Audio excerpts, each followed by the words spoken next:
on blue line, so I'm going to do that. I'm going to put it right underneath the 0. So here's a blue line that means underneath the 0. And then I'm going to put it at this edge. So now you can see that the blue lines are not just the edges, but they're other objects, like the other objects in the keypad and also now the display rather, at the top. So I've got all these buttons. They're all sending this message, append digit. So I need to figure out which one is sending it so that I can do the right thing. So let's start writing some code inside the method. So the first thing I'm going to do is declare a local variable. This is just a local variable inside this method. And I'm going to do that by saying let digit equal. So I want this local variable to be the digit that was pressed. Okay? So first thing that's quite different here is what's let? Okay? Why isn't this var? Right? Because var means variable. What the heck does let mean? Well, let is exactly the same as var, except it's a constant, which means you're going to assign this right off the bat, and it's never going to change in this method. Now, Swift makes a big deal of this, and I love this feature, because if I'm reading this code, I know that digit is never going to be changed. This might be, it might have a dozen lines of code, which, by the way, you shouldn't have very many methods with many more lines of code than that, okay? You want people to be able to kind of see what a method's doing. You can use other methods, call other methods if you need to get more code in there. Here I can rely on that not changing. That's big for readability. You'll be surprised how much more readable it makes the code to know that this is a local variable, but it's constant, only set at the beginning. Yeah. Like variables have the same naming conventions in Swift, like Java, they're like the naming conventions like all caps. Yeah. So yeah, the question is, why don't I call digit like all caps digit or something like that, so I know it's a constant? That would be a programming style thing. Generally in Swift, they don't do that.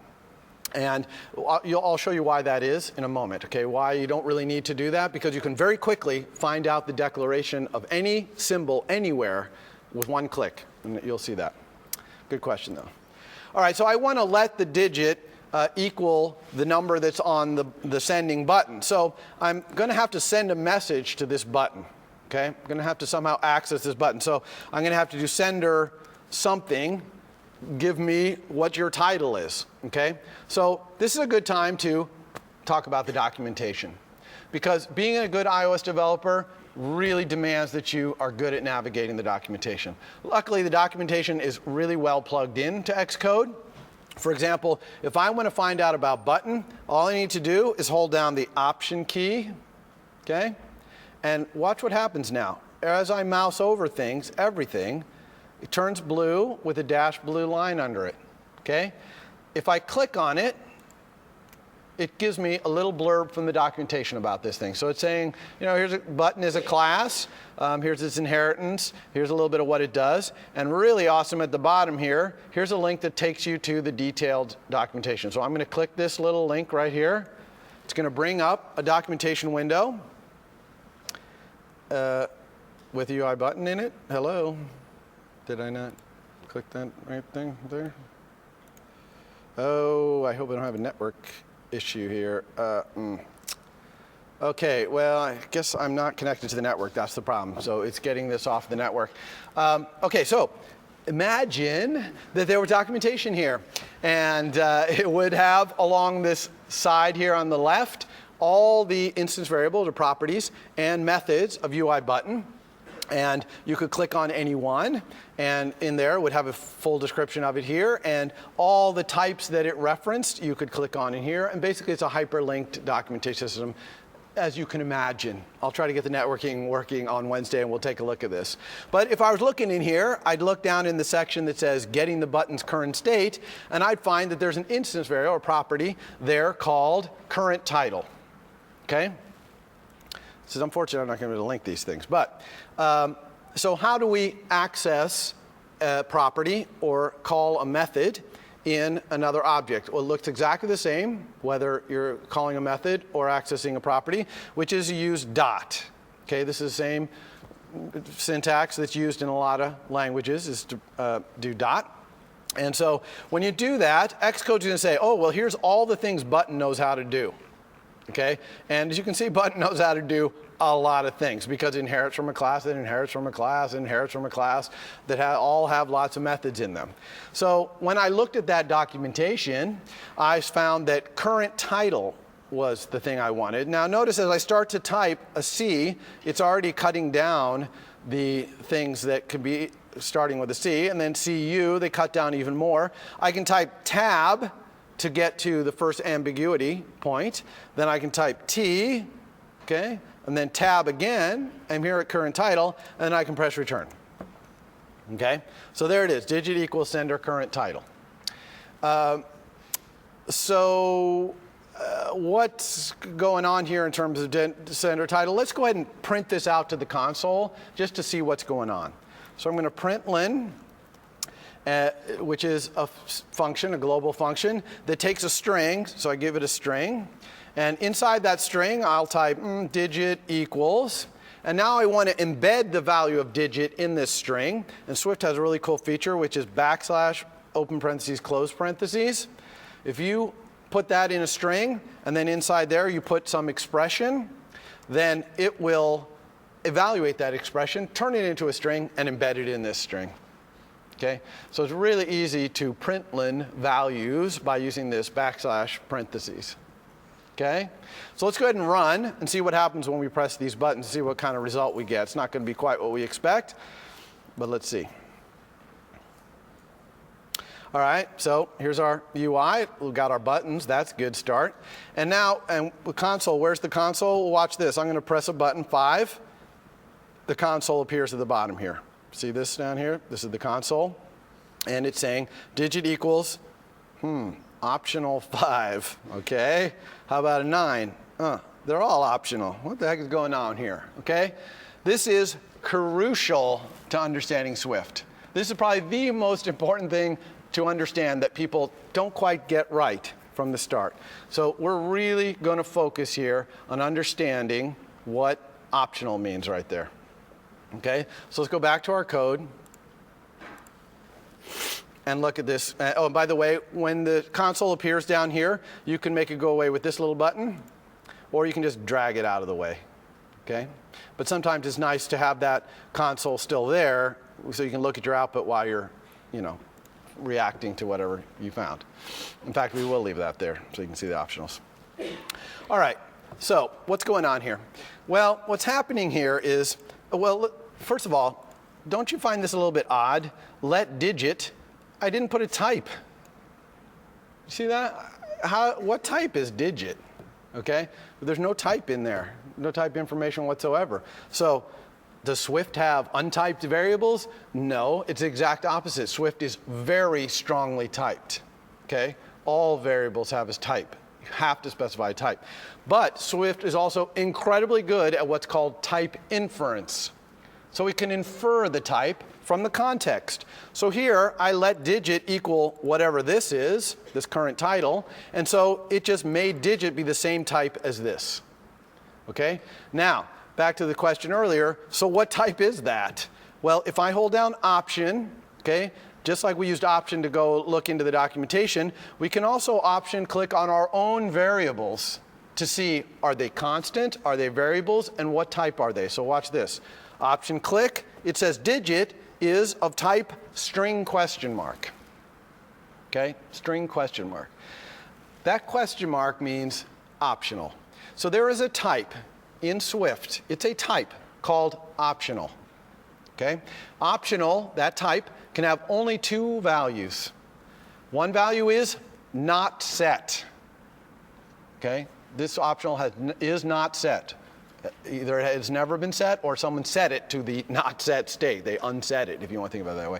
So optional, one value is not set. We call that, there's a symbol for it in here called nil, N-I-L. Okay, that means not set. That's the value of an optional, not set. That's the only thing nil means in Swift is option. This is an optional, the value of an optional that's not set.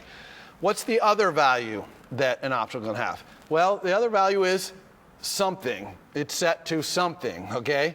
And the type of that something is what is specified next to the question mark, string. So really, you can almost think of the question mark there. That's the type, optional. And that string to the left is just saying, if this optional is set, what type of thing is it set to? In this case, a string. So we would call this an optional string. But it's really an optional. It's not a string that can be nil. It's an optional that can be a string. Everybody cool with that sentence? That's an important sentence to understand. Okay? So this got to be an optional because this current title method right here returns an optional string. Let's look at that. So I'm going to option down here, click. Look at this. This is the documentation for it. It's a instance variable, a property on UI button. Name is current title. The type is string question mark. And this little get means it's read only. I can only get the current title. I can't set it. There are other ways to set a button's title. You can't set it with this method or this property. So it's an optional. So that's why this ended up being an optional. All right. Well, that's all wonderful. How do I get the string? I don't want an optional. I want that button's string. And the way you do that is you unwrap the optional, meaning you look in there and get the associated value with exclamation point. Okay, what happens if I put that exclamation point there? Well, first of all, let me show you that when I put that exclamation point, look what happened to digit. I'm option clicking on digit. It's not an optional anymore. Digit turned into a string because I unwrapped the optional that came back from current title and got the string out of there. But what happens if this is nil? What happens if this optional is nil? In other words, the button title has never been set. Crash. Okay? Crashes your program. So if you use exclamation point to unwrap an optional, and that optional's current value is not set, nil, then it will crash your program. Now, a lot of you might be like, whoa, my programs are going to be crashing all over the place. And because there's a lot of optionals in iOS. I mean, a lot. Okay, most things are probably optionals because most things, it makes sense they could be in a not set state at some point. And yeah, in this case though, maybe you want your program to crash. Okay? You might want your program to crash because if you had a button that never had its title set and it's sending a pen digit to your controller, you probably want to have that crash so you can find that bug before you ship your program. You see why sometimes crashing is good? Now, if you don't want to crash, there's a way to get around that as well, and I'll show you that a little bit later. But for now, understanding that that's what this exclamation point does. It unwraps that optional and crashes if it's nil. But if it's not nil, it gets to the string, or whatever the optional type is, out of there for you. So now let's go ahead and run again. And we're going to see that digit equals is going to say the number. Okay, it's got the string off the current title. No more optional in there. Okay? Good. All right. So now what are we going to do with that digit? We got the digit. We want to append it onto the end of this display right here. Okay? And so let's just do that by saying display dot. Now, again, if we have the documentation, I'd go look in the documentation and it would say, oh, there's a property on UI label, which is what display is. Display is a UI label. There's a property in it called text. See it right there? And actually, you can even see right here the type of that. It's an optional as well, because this label's text might not have been set either. Okay? So it has to be an optional string. Okay? So I'm just going to set that equal. Now, display.text is an optional, so what values can I send it to? Set it to. I could set it to nil. That'd be legal because it's an optional. See? No warnings, no errors. That would clear out that display. It would not be set to anything. Or I can set it to a string because it's an optional string. So I'm going to set it to a string, and the string I'm going to set it to is display.text, what's currently in there, plus digit. Okay? So I'm going to append that digit on. Let's get rid of that. Okay? Now, this has an error here. Why does this have an error? Anyone volunteer why this is an error? See, it's pointing right here. There's an error. Back there. The display.text is an optional string. Bingo. Because display.text right here is not a string. It's an optional. And you can't add a string to an optional. You can only add strings to other strings. So we need to turn this into a string by unwrapping it. And again, yes, this would crash if the display currently has nothing in it. It's not set. Okay? Everybody cool with that? So let's run again. All right, so now 5. Oh, it put the 5 on there. 6. Excellent. It's kind of working. I don't really like that 0, though. That's kind of weak. 0, 5, 6. That 0 should have gotten cleared out, right, when I first typed that 5. And that's because we really need some way in our controller to know whether we're in the middle of typing a number right now. Because if we're in the middle of typing a number, we want to append. But if we're not in the middle of typing a number, we want to start a new number, right? So let's do that. And I'm going to do that by adding a property, okay? Var user is in the middle of typing a number, which you might say, oh my God, that's a terrible variable. Now I have to type that over and over. This is the last time I'll ever have to type that, okay? Because Xcode is always going to escape complete it for me. Okay, so long names are perfectly fine in terms of typing load anyway. So I like this name, so I'm going to keep it. And it's a bool, okay? So I'm typing, it's giving its type. So here's var, name, type. And notice, look at this little error right here, okay? Okay, sometimes you're going to get errors in Swift that are completely incomprehensible to you because you haven't learned enough of Swift. This one's kind of like that. You see it says class view controller has no initializers. And that's because, and pay attention, in Swift, all properties have to be initialized when the object is initialized, okay? You can't have a property just sitting around not initialized. They have to have a value. Now, if they're an optional, their value could be nil, but they have to have some value. So we can't have this have no value. Now, there's two ways to give it a value. One is with an initializer. Unfortunately, I'm not going to teach that to you until next week, so you can't do it that way.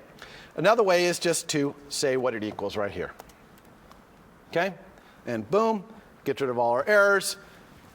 Obviously, we don't start out in the middle of typing a number, so we're good to go here, right?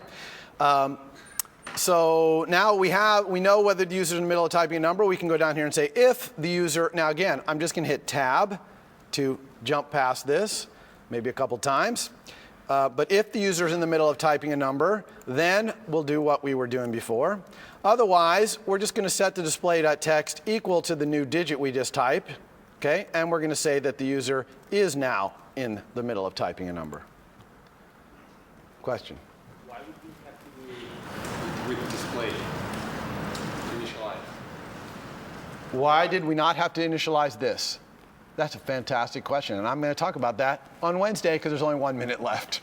But that is a great question, and it'll also, when I talk about it, I'm going to tell you why this is an exclamation point and not a question mark. Because I told you that optionals are made with question marks. So why the heck is this optional? Because that's what it is, an exclamation point. So we'll talk about that next time. All right, so let's go ahead and run one last time here. And hopefully this 0 will be cleared out. It is, and hopefully this will continue to append. It is. So we're in a great spot right here. We've got a calculator. We can enter numbers in it. Next step is we got to make it do some calculating. And we're going to do that next time. So I will see you then. For more, please visit us at Stanford.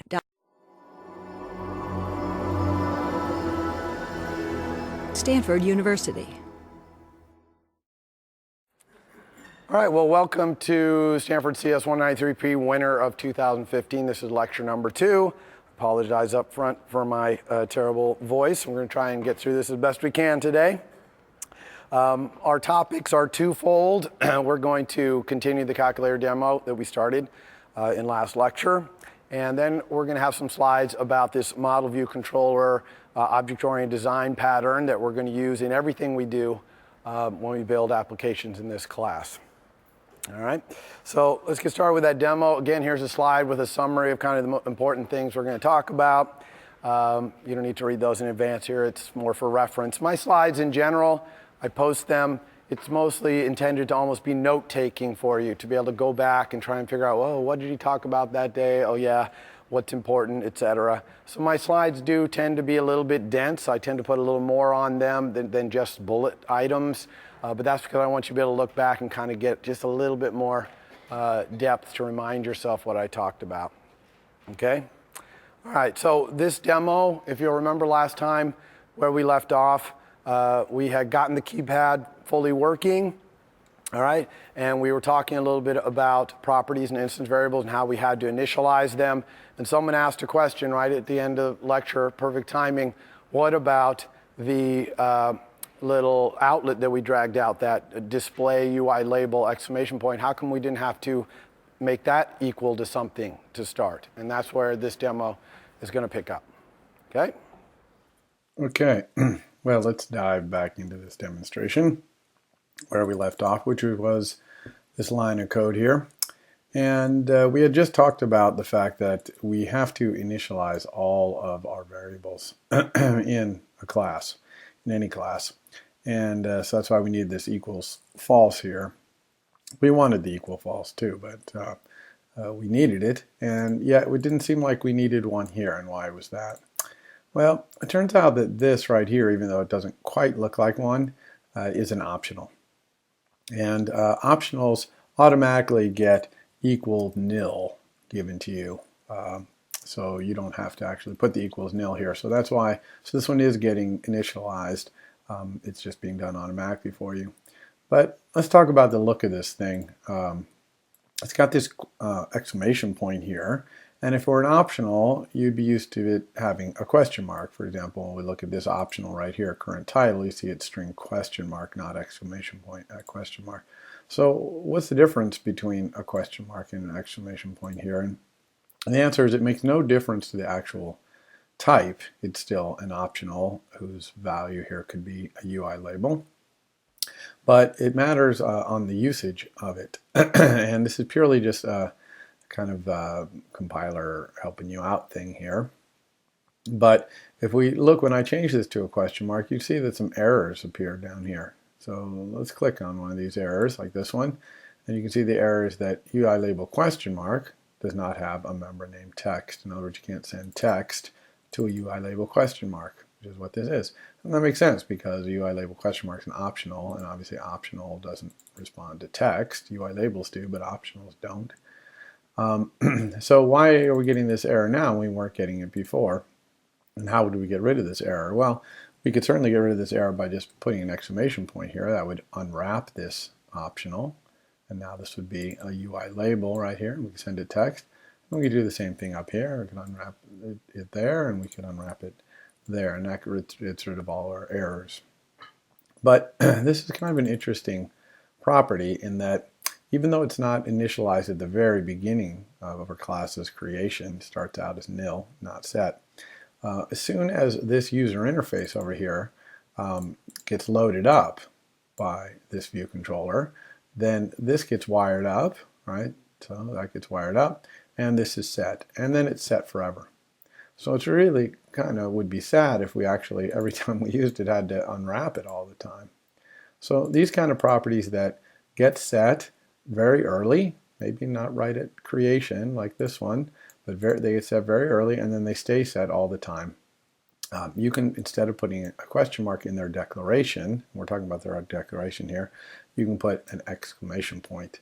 And what that says is, this is just an optional, but always automatically unwrap it so that you don't have to put this exclamation point in here. So if I take this exclamation point out, you can see it's not generating any errors, and it's still going to unwrap this display and turn it into a UI label. And it's still going to crash your program if for some reason the display were nil. If you tried to execute this code, it may be impossible because this is the button sending this, so the button wouldn't be here if this hadn't gotten already loaded up and set. But if somehow you had some place in your controller where you were accessing display before this UI got loaded, it would crash because it is unwrapping this. It's just that you don't have to put the exclamation point. It's kind of like auto exclamation point. And this is called an implicitly unwrapped optional. Okay, implicitly unwrapped optional. And it's really only useful for this kind of property that's set very early and then stays set forever. So it's kind of syntactic sugar, really.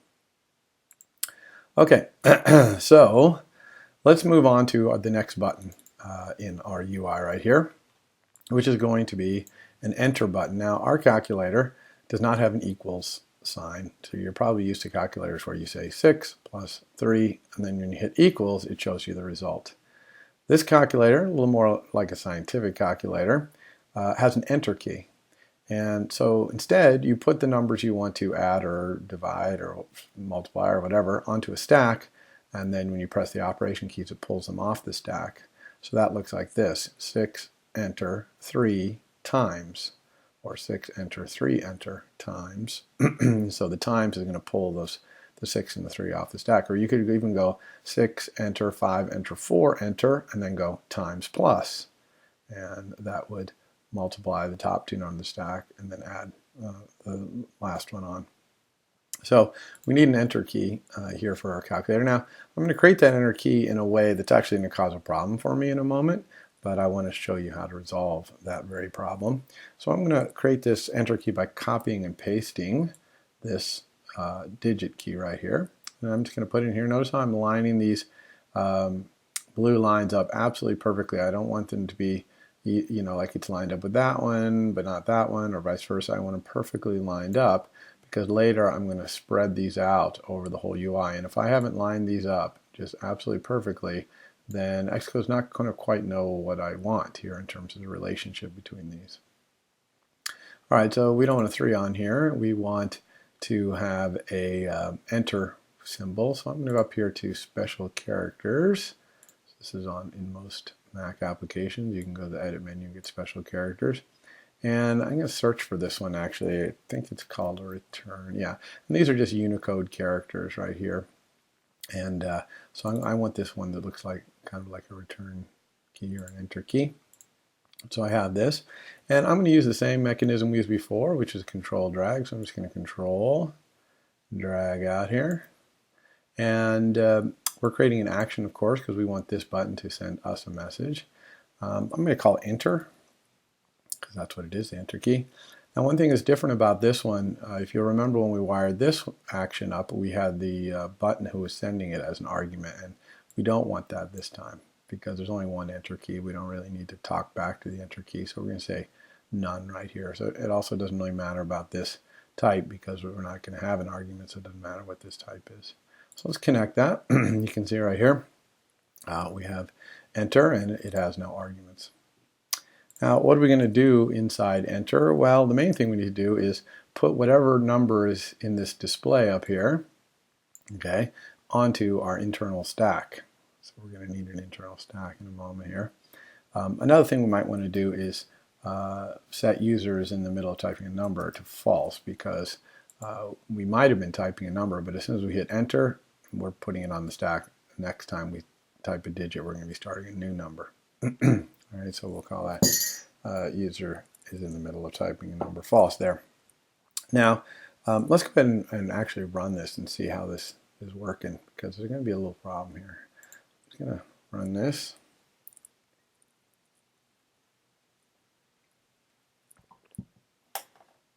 All right, so let's try 8, enter. Oh, what's that? Not good. 6, enter. Well, it's kind of working because and after we press enter, the user is in the middle of typing number, starts over, so that's good. But I had no intention